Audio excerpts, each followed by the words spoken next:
আমরা পশ্চিমবঙ্গের রাজনৈতিক সংস্কৃতি পরিবর্তনের চেষ্টা করেছি। যারা স্লোগান দিয়েছিলেন বদলা নয় বদল চাই, সংঘর্ষের পরিবর্তে রবীন্দ্রসঙ্গীত চলবে, তারা দেখিয়ে দিয়েছেন গত 15 বছরের রাজনীতি করে ভারতীয় জনতা পার্টির প্রায় 400 কর্মীকে খুন করে, রক্তাক্ত করে, ক্ষতবিক্ষত করে। শুধু আমাদের মেরেই ক্ষান্ত হয়নি, তৃণমূল কংগ্রেস খুন করেছে তৃণমূল কংগ্রেসকে।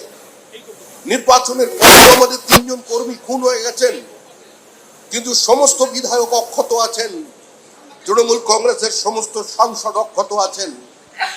বিজেপি হিংসার রাজনীতি করেনি। উত্তরবঙ্গের এক বিধায়কের পুত্রকে লিঞ্চিং এর হাত থেকে আমাদের কর্মীরা বাঁচিয়ে দিয়েছেন।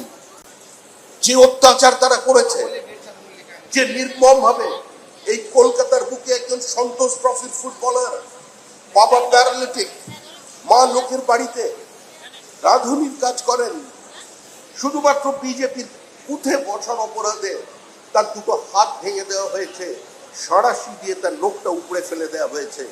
তারপরেও প্রতিহিংসার পথে বিজেপি হাঁটেনি। 2-1টি জায়গায় বিচ্যুতি হয়েছে।